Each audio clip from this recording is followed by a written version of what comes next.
Well, this is it.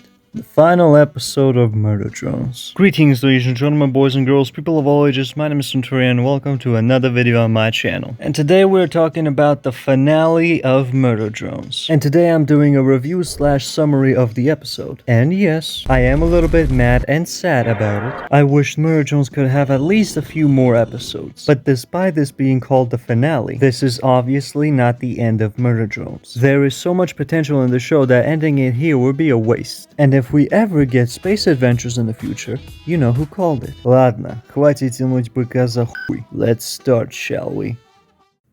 Episode starts off where we last left off, with everything now floating in space. The teacher with his usual don't give a shit attitude is looking down at the... I don't even know what to call it. Birth? I don't know. Wow, that's rude. Uzi and Nori are now talking for the first time in like ever, and Nori gives her a choker and calls her a little bitch. Nori then tells her that the solver needs a host and tells her to destroy its heart. Uzi then gets smacked with the ship that was piloted by N. A sweet little reunion. Then die mad, bitch! Language, Uzi, you little bitch. Suddenly, tentacles burst through the ship. Sin tells them to stop before destroying the ship. N and Uzi are now holding hands and talking about them basically dating, while on fire. No wonder your mom called you a bitch. Well, time to murder a planet, I guess. Jay appears and seems to won the fight. Quite anticlimactic. She then rushes in, ready to execute Khan, Thad, and Lizzie. But then all of a sudden, completely unexpected, V is alive and has befriended the Red Sentinel, who now has a cool cowboy hat. V and the Red Sentinel start a fight with Jay. So yeah, apparently the person Lizzie was talking to in episode 7 was V. Also, the Red Sentinel tries to kill Lizzie. Jay tries to get V on her side, but she fails. Camera then turns to N and Uzi, with Uzi trying to shoot a little Noel ball at the core. Then they strike a pose when they land, but then Sin appears and destroys it. Hello, Uzi. Hi, N. Sin then rushes in, smacks N away, and rips Uzi's heart out of her chest. But then N comes in and saves her. Sin is then digging into his chest and rips his head off. And before N gets the Gojo treatment, aka fucking die, Uzi saves him and tries to get away from Sin. Then we cut to V and Jay fighting. Jay with the usual shit talk. We then cut to inside the building that N, Uzi, and Sin went into.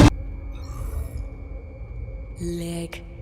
Gross. Sin releases a dozen arms to search around the area. N is now having a panic attack. I feel you, man. Uzi wants to comfort N, but then something starts bursting out of her chest. She then holds his hand for comfort. Sin seemingly has left, but then V appears, and she seems genuinely worried about him and sad for not being honest with him all this time. Uzi assumes this is a trap, so N tells V to stop, which results with him getting a hand through his chest. Sin now tries to attack V. Sin is just about to eat N's heart, but gets interrupted by Khan.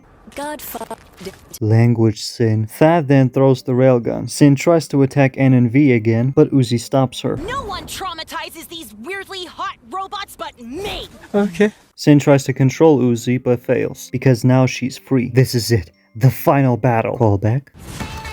But then Nori's MP3 player falls down, and some cool-ass fucking Nightcore starts playing Bite Me by the maestro AJ. And so begins the final battle for Copper 9. The animation, the choreography, the lyrics, the instrumental, all the 2000s. Oh AJ, oh maestro, oh my god. I'm so fucking wet! Anyways, Sin tries to use illusions but fails. And while in the midst of this epic battle, N and Uzi come up with their own handshake. By the way, we don't see Jay after this anymore. Not even the credits. Oh, never mind, there she is. Sin seemingly has the upper hand, but then Uzi takes advantage of teleporters being predictable. She rips her heart out and destroys it. But doing this causes Zawardo, though N and V aren't affected by it. While inside Zawardo, Sin's body tries to absorb the core. But then Uzi eats it instead. The black hole disappears and Sin's body starts melting. Uzi's vision then fades away. She then suddenly wakes up and looks around. Thad flexes his skills and Lizzie drops her phone on Colin's head, making him fall. But Nori then gets him up and instead of talking, she just runs away. You don't know me and I hate you!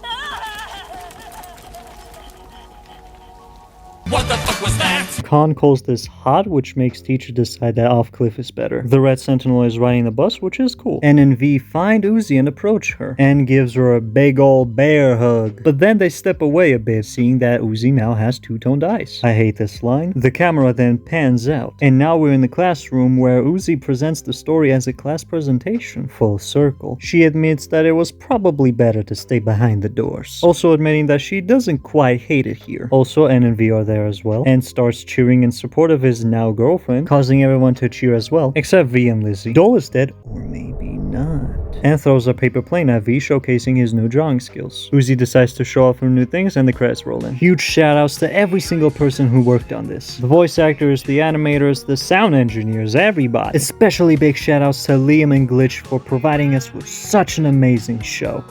Love you guys. But then we get post-credits scene telling us that the absolute solver is now in Uzi's head. The solver is still alive. I don't know about you, but it smells like a potential season 2 here. And with that, the episode ends, and so is the summary.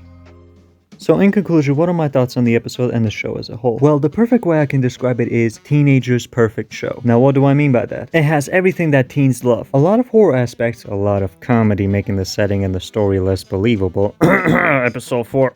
It's also kind of edgy at times, but it's fun. And overall, it feels like a work of passion. And unlike some hell of a bosses, this genuinely feels like an indie project, and that's what makes it so appealing. That's what gives it charm. Now, for my critiques of the show, it's its overall fast-paced feel of it. Plus the cringy humor here and there. Very confusing storytelling at times, and again a bit edgy at times. But yet those things also give it the charm and the appeal that makes it my favorite show on YouTube right now. And despite its flaws, it is a genuinely good show. Liam and Glitch have truly made a masterpiece with so much potential to explore in the future. Like I said, space adventures. But for now, this is the end of Murder Drones, and so is the end of this video. I hope you enjoyed it. This was your boy Centurion, that's how you pronounce my name, and hopefully we'll see each other soon. Bye!